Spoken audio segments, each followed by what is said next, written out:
Radiant team pick.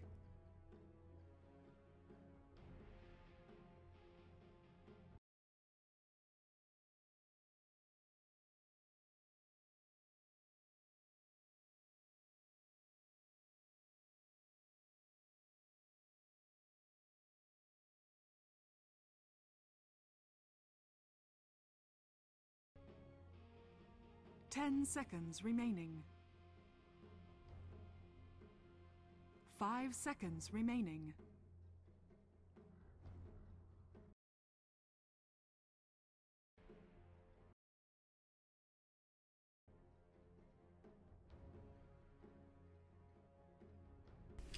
And we're back with the losers bracket of Gamazor 2015.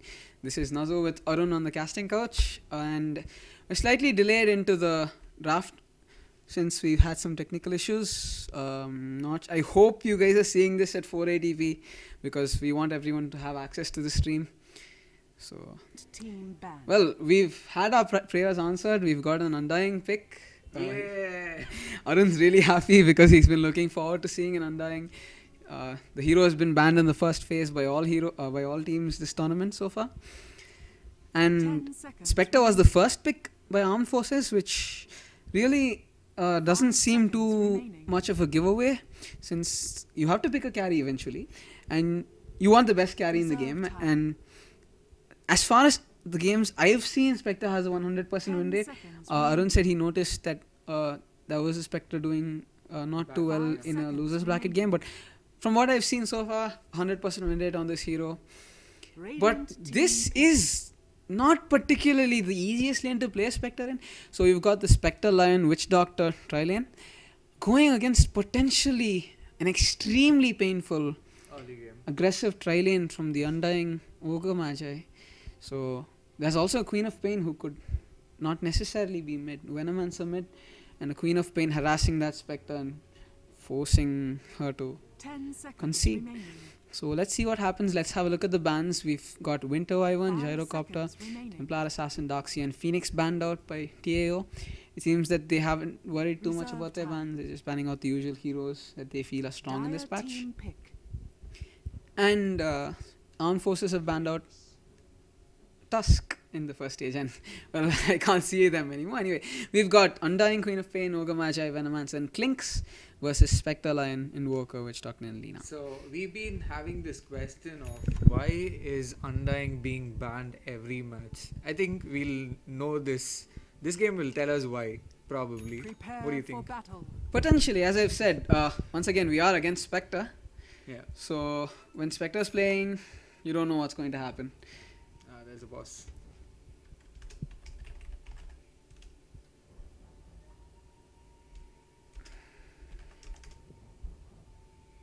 Yeah, you chose Singapore, right? Can't check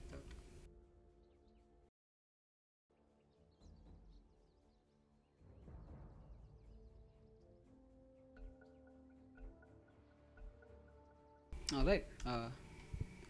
Seems they are having some minor ping because of the start of the game. Let's check ours. And we have fairly high ping. Hopefully that'll sort itself out as the game goes on. Alright, let's call out the teams. We've got on the Radiant side, Fear on the Lion, Aro on Invoker, Spectre on Fallen. We've got Pussycat on the Witch Doctor and Sharingan on the Lina. And meanwhile on the Dire side we've got Fire on Ogre Magi, Avalon on Clinks, Shellos on Undying, Chibi on Queen of Pain, and Azazel on Venomancer. What is that? Yes, this is the Japanese Chinese I know character for that's Fire. Fire. That's Fire. How do you spell this? Azazel? 0 star. I'm sure that's something that we don't want to say on stream. Okay. Let's just call him Azazel for now. Okay. Okay, so as I've mentioned before, this Venomancer and Undying are looking at making Spectre's life a little difficult. They're rotating down bottom. We see Clinks moving up with the Ogre Magi, and Queen of Pain will be taking the mid lane potentially. Meanwhile, Spectre's ready with her standard Quelling Blade, Stout Shield, and Tangos. Witch Doctor will be supporting her. So Invoker. Do you think this Invoker could go off lane, allow the Lion to try lane, and let Lina mid? Do you think this is potentially possible? Looking at who's there mid, probably because against the Queen of Pain, I think Lina would do better. What do you think? Well, absolutely. Lina is probably the best laner against the Queen of Pain. Yeah. You honestly can't get a better hero to face off against Queen of Pain mid with her spam. So, in my personal experience, that's definitely been the case, and I'm fairly sure that's the case in the pro scene as well. And this offlane Invoker, it's not something new. It's something that I've seen these players experiment with a lot. Invoker is one of his best heroes. He's been playing it a lot this tournament as well, and he's been trying it out in the offlane. His idea is that he doesn't do as well in the mid lane as Lina does. So he feels that all he needs are levels to be useful. He goes for the Quaz Vex build. So he goes around the team fight, staying at the edge, causing trouble, not allowing the opponent's team to reach their full potential. Doesn't really focus on damage as much as disable. So allowing Lina to take the mid lane and do the most of the damage. So the fight for the runes are going to be 30 starting seconds to in battle. 30 seconds. Well, Lina will have to forgo this rune. If she goes in for it, she's going to be in big trouble because the Invoker's Three nowhere people, near. He yeah. isn't going to be of much use without a spell at level 1. And we've got... That's why Lion. that's sensible. She moved back. She knew she couldn't contest it. Now they're walking towards the bottom rune. Right, and they know that they will be getting the bottom rune. Yeah. Spectre will probably hold it The off for Lina, battle but begins. well, they're not taking any risk when they see the Venomancer. Spectre will be Worthy trip. guarding this bounty rune next. Well, this is high level cooperative Night play you one. see here. Yeah. Make sure you give it to the mid laner Yeah. so that she gets her bottle against one of the best mids in the game. Because, as I've said, this matchup is favorable to Lina. So let's turn on the There's last already hits. been a start. There's a dewarding happening in the top. Just Right. Magic just got a ward. Absolutely. So Invoker tried to block this off with an Observer Ward, and Ogamaje takes that out immediately. He may or may not have inadvertently blocked this camp. Yeah. He begins the zoning out process. He's got an Orb of Venom, so Look at well, this with all his armor. he could very easily dive this. So And keep your eyes on him. let's look at the bottom lane where all the action is gonna happen this game. Well, what you're seeing in this lane is an aggressive dual lane of a Venomancer and Undying. Absolutely not happy for Spectre. But you also see that Lion is trying to stack. He's failed this stack. Yeah. But, well, stacks, they don't help Spectre as much as they do Anti-Mage or Juggernaut. And that's first blood on the Queen of Pain. The Lion rotating in after failing his stack. But Let's but see those what stacks hell will has paid definitely you help for. Lina. Absolutely. Lina's the one who's going to benefit from those stacks. And Yeah. she's already gotten the bonus 200 gold. Will be getting... She has her bottle already. She has So the that should first be... blood too, I guess. Right, she got 200 gold from that first blood. She's got the bottle, so that'll be her boots coming out with a magic wand. 2 spat tangos. Queen of Pain won't be happy with that. Meanwhile, bottom lane. So, these guys know the Lions at mid. Bodyguarding, causing trouble for the Queen of Pain. So, Spectre is deep. Spectre now TP's top. She decides, okay, this lane is too painful for me. I'm going to go take top. Because, you see, this is something that we need to see more in our tournaments. Because you have players who think, I'm the carry. I can't leave And the safe Queen lane. of Pain Yeah. gets back with the Lina. Lina was quite low. She was pushing her luck staying in lane. That was avoidable at best. Well, what you see here is, well, Spectre, you are supposed to leave your lane, rotate to a more favorable lane, but then again you've got to bring your supports with you. And, well, he had a TP scroll on hand. He decided, okay, I'm not quite sure what's going I on. think at this is called Undying coming into the play. Well, I wouldn't say that the Undying did much in this position, because the Undying certainly forced the Spectre out of the lane, but did Spectre's supports go with her? Because Lion is still stacking, so Witch Doctor's responsibility is to go with the Spectre and make sure she has a safe lane, but he seems to be staying at bot lane. The lanes are not definitely not working. They've tried to switch it all the ways, but I don't think Spectre will have any farm top lane, because if Invoker, a range hero, couldn't get farm at top, he's still level 1. We'll have to think about Spectre. Well, as I said, at this early stage of the game, it's the supports that have to make things happen. The Spectre and the Invoker not quite equipped to do anything at this point. So the Witch Doctor will have to rotate and meet the Spectre at top lane if she's going to survive that. She's not going to be able to do it on her own. He's staying at bot for now, sapping his experience. We'll see, he's cancelling a clarity. Meanwhile, at mid lane, Queen of Pain seems to be comfortably willing at this point. She gave up the first blood, but now she's got 8 CS ahead of the Lina. So Lina's not comfortable there. Let's have a look at net worth to compare. We've got Klinks leading the charts. He's got the most last hits, so the most net worth by extension. Spectre's well below the Klinks, and well, it seems that the Lina is going to have a rough time. She has 1 bottle charge left. It should sustain her. She eats a tango. She will survive.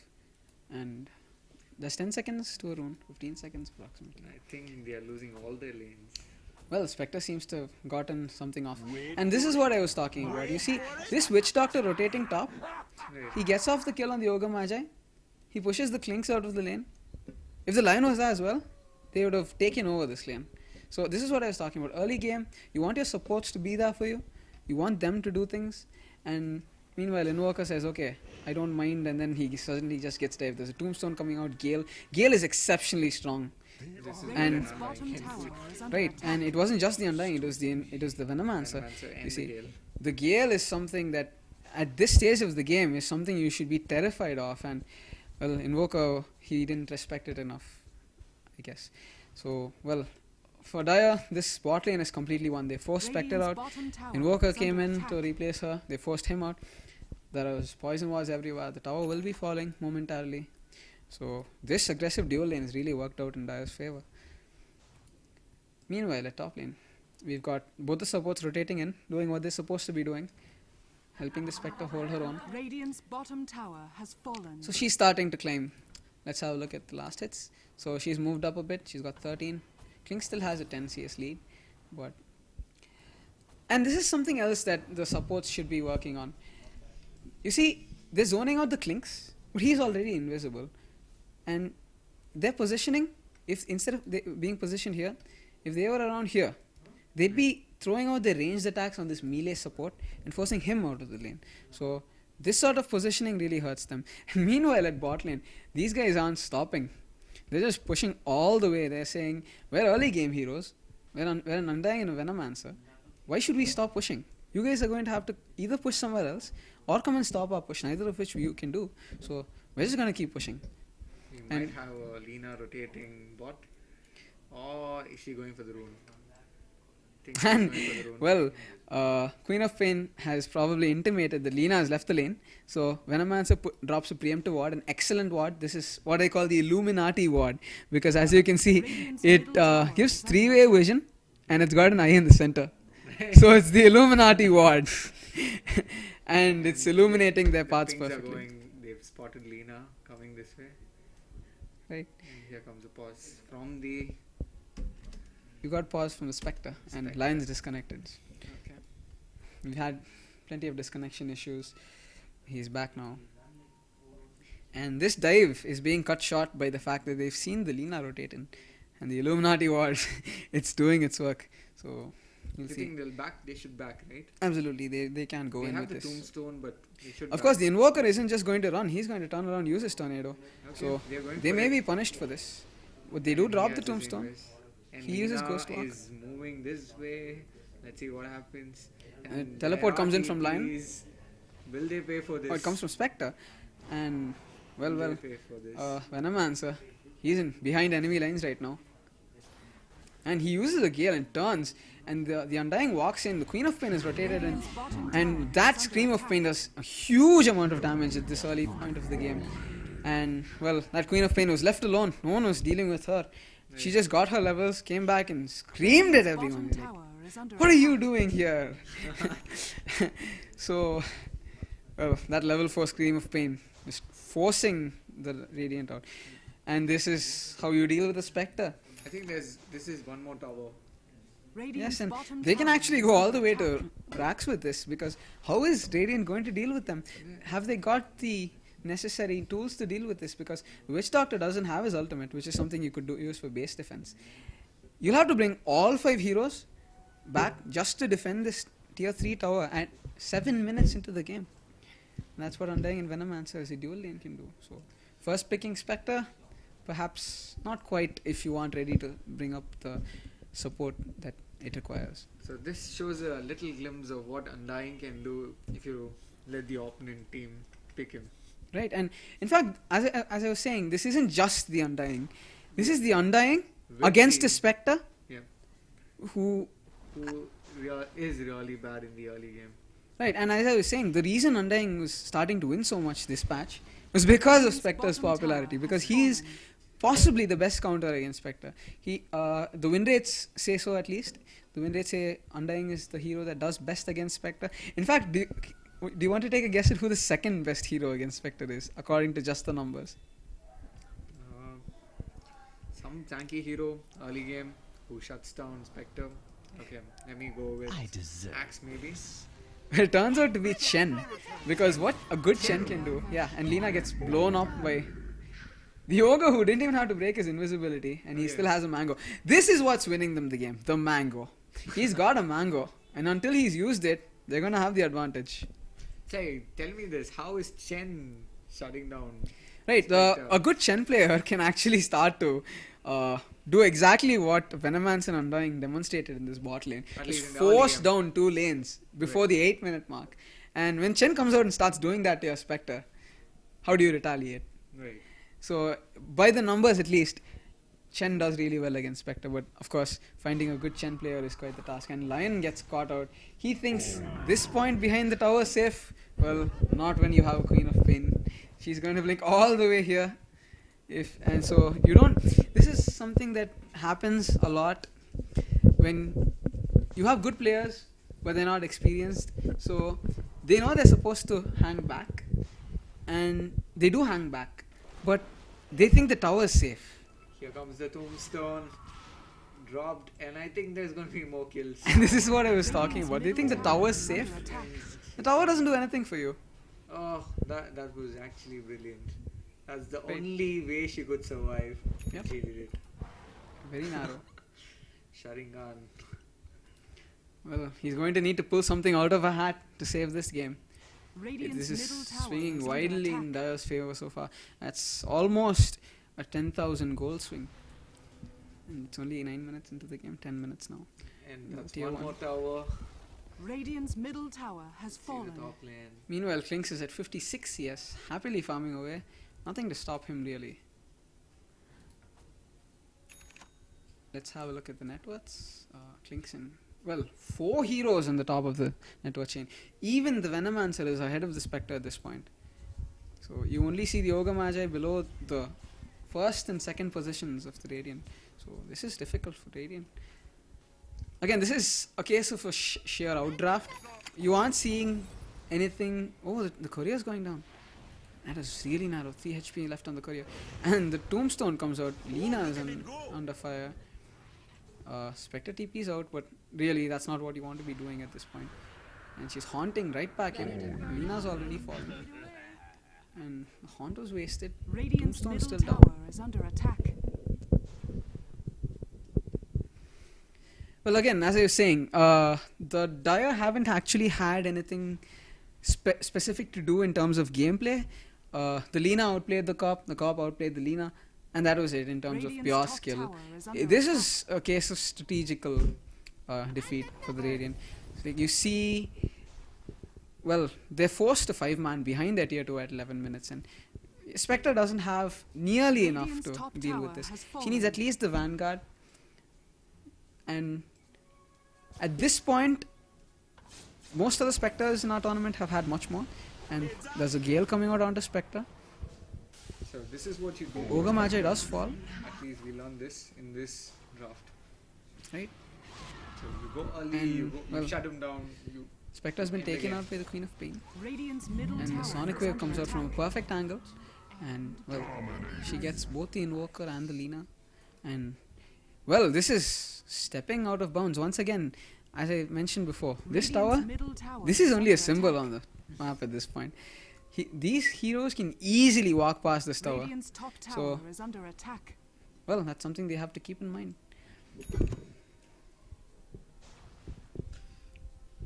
Radiant's middle tower And at this is point, under there is attack. death balling through. This is a death ball strat, even though they don't particularly have death ball heroes. It's very clear that this is what they intended from the moment they saw the Spectre in the Radiant's draft. middle They tower say, has okay, they fallen. first pick Spectre. This is what we're going to do. We're going to pick Queen of Pain mid. We're going to get Undying and Venomancer. And we're going to barrel at them. And if they stop us, well, they deserve to beat us. And that seems to have worked out for them. The strategic ploy has completely worked in their favor. Spectre always needs at least 2 supports to babysit him, at least in the early game. He needs, or she needs, her early farm. Radiant's So top tower once you is stop under that, attack. you almost win the game. Well, there is one factor that you must keep in mind. There are comeback mechanics. And Right. when you have, let's have a look at this, 15,000 plus gold advantage, every kill that you feed gives the Spectre a lot. Right. So, Yoga Magia did die there. It was a fair amount of gold, not a lot. And will this line be going down? He gets denied by the Lina. That's clever. You don't want to feed away more than we can afford to. You're gonna die, might as well not give them gold. Flings has a Desolator. Radiant's top tower Queen is of under Pain is attack. happily past the tower. Once again, Radiant's the tower top does tower has nothing fallen. to protect you from heroes like Queen of Pain and Venomancer and Undying. Undying is going to come and drop this tombstone here. So, this is really painful watching this So for the Radiant. cold. And Gale goes off onto the line, so he's going to be going down immediately. His Haunt comes out, but really, it's not going to be doing any damage at this point, especially not by herself. A fairly decent Dragon Slayer, but she won't be able to take out the Yoga Magi, who does have a magic wand and heals right back up. And now the Tombstone forces her to give up her own life because she can't run away fast enough. And the EMP doesn't even connect on a single hero, so well, this looks fairly bleak for the Radiant. They're losing their top racks. 14 minutes into the game, this is quite the stomp. Radiant's top tower has This has fallen. totally been one-sided all game. I've been looking for a ray of sunshine on the Radiant side. This Radiant's is top not barracks are something under that attack. I would be able to focus on at this point because, well, this is really out of your Radiant's control. top barracks They're doing has fairly fallen. well, holding their own, going against the Undying, who is their primary focus. Well, the Yoga Magi gets And the 2 vision again. the Yoga Magi gets a huge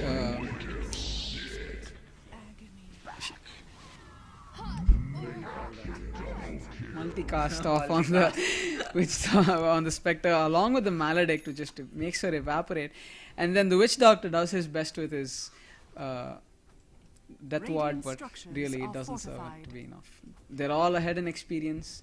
They have heal Radiant's passively. middle tower is under attack. They have a Vladimir's offering on the Venomancer, so the Queen of Pain was really low just a second ago. Radiant's And middle tower now she's healed has right back fallen. up from hitting the opponents. Radiant's and their middle creeps. barracks are under attack. They're just gonna stand here and hit the racks, and there's really nothing that I can do about it. So I was looking forward to this match because this Invoker is quite famous, and as you've seen, Lina is certainly no patch of a player. So if they weren't completely outdrafted, we could have expected more from them. And we have to remember, both the teams are really strong teams. Just maybe they just got outpicked. Right. early game. Both of these teams have made it this far in the tournament. They've come quite far, Radiant's middle barracks are under attack. and well, this is Radiant's middle barracks not has something you can fallen. even. This happens at the highest levels. I've seen this Right. happen where I've seen this Huskar who just walked into the enemy base. Oh Right. wow, that hurts. That does a lot of damage. That Sonic Wave is coming under out from the attack. Queen of Pain onto the Invoker GZL plate comes out. forces out the GG. Well, and the whole ground shatters. Radiant's bottom tower I is under suppose that attack. catches your eye more when you're looking at it from a higher angle. But the whole ground shatters, not just the ancient. Right. Well then, we should have 1 or 2 more matches coming up. Hopefully they won't be complete draft victories. We'll get to see a little more space for both teams to play. Okay. Right. Stay tuned.